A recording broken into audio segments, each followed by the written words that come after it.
Good everyone. I hope you guys have an amazing day. So what I'll do today, obviously in the last episode, we talked about um, creating a database, tables, um, schema, right? And in this episode, I'm going to talk about views, um, and also going to talk about streams. So the views are very important in Snowflake. So if you have worked in the past with SQL Server or Oracle, you might know what views are. But if you do not know what views are, then view in Snowflake is a virtual table. It does not store data physically. Instead, it runs a query every time you select from it. So now, obviously, that will change depending upon the type of views we talk about. But I will just explain for now why do we need views and some important information. So views are useful, right? When you want to hide sensitive information, like for instance, if you wanted to hide information about profit calculation and salary calculation and all other stuff, right? And it simplify complex queries. Obviously, you can do complex queries, and if you wanted to get the result of the complex query in a simple select star from view, you could use the view. It only shows the required data to your users. You can apply filters. You can ensure consistent reporting. If you are using views for reporting, then it makes it easier rather than using the table.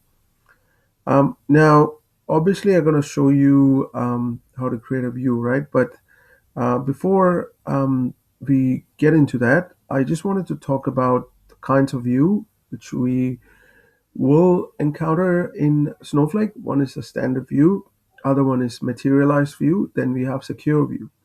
Now, obviously, in the standard view, as I mentioned, the things which I mentioned in a few seconds ago, it's a virtual, it runs query every time, latest data always shown. That's a part of the standard view. However, things changes a bit when you talk about materialized view. So materialized view stores results physically. So that's the difference. Remember that. And it's used for faster performance. It's used for large tables. So obviously your table underlying information which does not change often. So you can use the materialized view for that. Then we have secure view, right? It's used for data security, and it hides the underlying table structure, right? So it's some places where you have requirement for GDPR and other stuff, you could consider using secure view. Now, one question you get asked, right, if you are from a different database tech stack, can you update data using a view? In Snowflake, standard views cannot update underlying data. So just remember that, right? Now, obviously, what I'm going to do now, just to show you how you can create a view, it's pretty simple. So what we do, we go to our test schema, and you go here. I mean, you could create view using SQL query, which is a pretty simple way to do that, right? Create or replace um, view. You can do that. So so what I'll do there here, and under view, you see you have yes, you do have secure materialized view as well, right? So let's do the standard view, okay? And what I'll do, create view. I will say standard company view as just what I'll do. I just want to do select name from company. Yeah, that's all I need to do because or maybe company description, right? Maybe let's see, create view. Okay, so I've created a standard view, right? And the standard view, as you can see, Um, I've created a view to fetch name and description from a company table. Obviously, my table contains just one record, but just to prove a point, um, why do we need to create a view, right? So that's one of the simplest way. Say now, if I say here,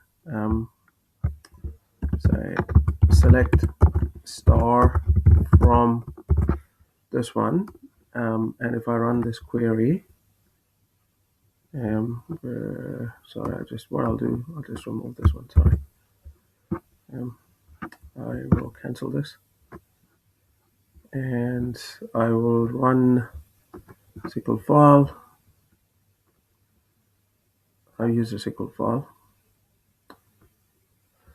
Views are quite simple, right? I mean, obviously, if you have worked with database enough, you will know the advantage of using views. Okay, so I will run this, and you can see um, you are getting two column when you run this simple view, because that's what we used as a SQL statement when we try to create a view. Now this is a standard view, and obviously it's virtual. Now let's have a look at the materialized view, right?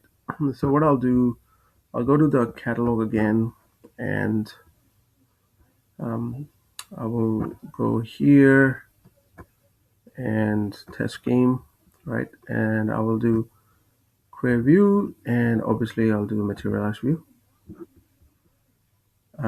Create materialized view. So I will say materialized view, view, company view, yeah.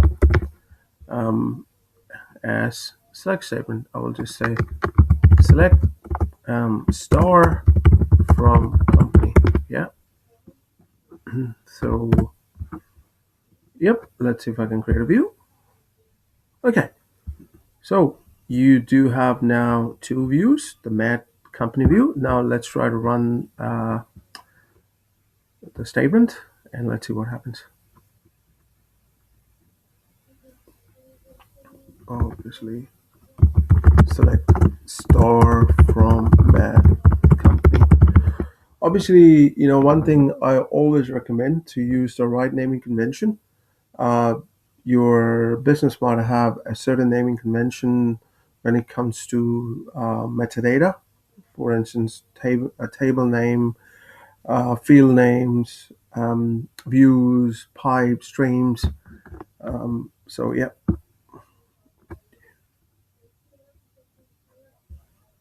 sorry, my bad.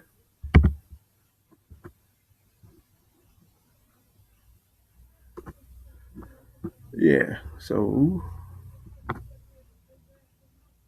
obviously um, I am not in the right schema.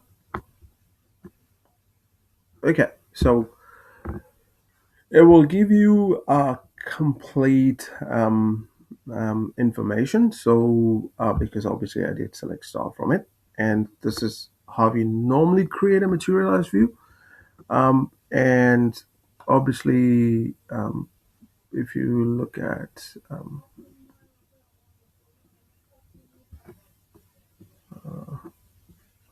it took 400 seconds to run it. And if you look at the query ID, let's look at some of the query ID. So the materialized view, so this is how it happened. This is what it does. So it's a view scan. Now let me try to do select star from what's the name of the uh, standard company view, and let's try to run it, and let's try to see the ID.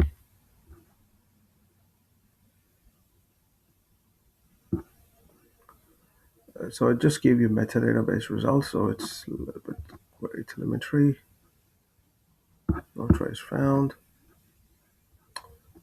So obviously, it's a virtual result. So it just queries the underlying data. Um, Now, what I'll do, another thing, wait a second, I'll go to the catalog again and I will create, sorry,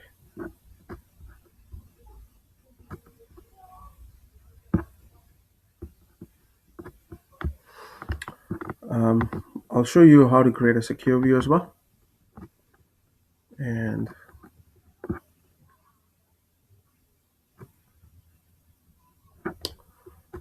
so we can go and create a view and create a secure view. So obviously this is a pretty simple. So see the difference? It will add a secure keyword next to the view. So we can say secure company view. Oh, sorry.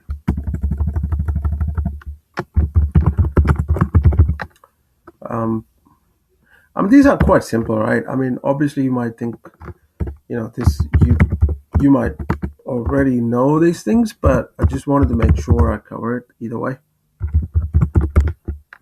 Um, okay, now secure company view, and if you look at here, is it columns, data preview. So, um, yep. So it's how it is, right? So this is how you can do the the secure view. Now, um, one other thing I just wanted to just mention, right? The views are very powerful, right? Like I said, if you have a complex query, you could use the view to mask the underlying complexity, right? And if you're using in a report, then it makes it simple. If you could, do all the complex calculation under the hood, and display the result what you want to show to a user um, from a result perspective, right? Um, okay, now one other thing I did say that I wanted to talk about is the streams in the Snowflake. Now streams are pretty simple. It's act as a change data capture. Um, so if I put it in a very simple way, right? Stream does not store your actual data. So I'll show you how to create it. It stores the metadata about what changed, right? So now you must be wondering, that doesn't make sense, right? Why do we use streams? So if you normally use streams, if you wanted to track every data change in a table, you need to load incremental data into another table. Um, if you're using ELT pipelines, if you wanted to build the audit history, you could do that, right? You wanted to update dashboard, say if you have a dashboard only with the new and changed data, you could pretty much use stream, right? Okay, now let's create a stream. So we go to the test scheme and um,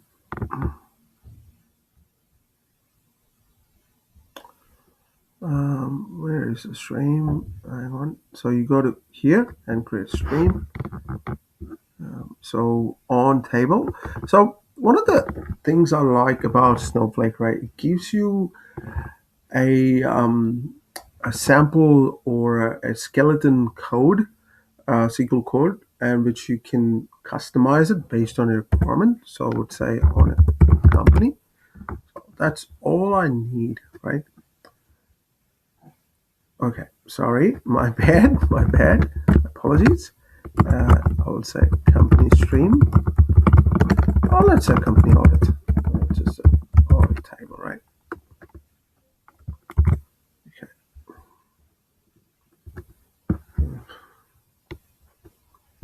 Yeah, sorry. I will remove all of the stuff, useless stuff.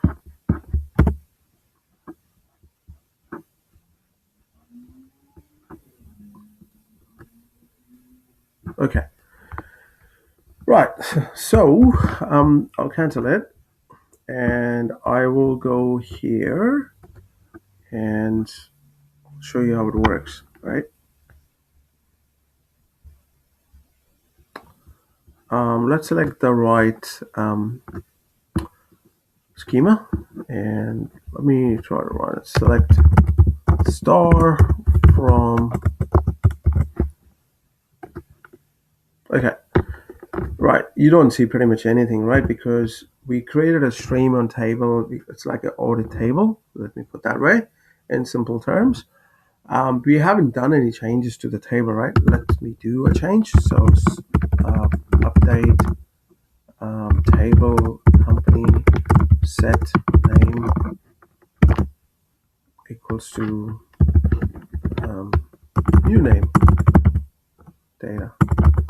Since I have only one entry in a table, so I'm just using it without any where clause. Otherwise, it will be silly. You're going to update the entire table with this. Okay. I guess update company. Sorry. Okay.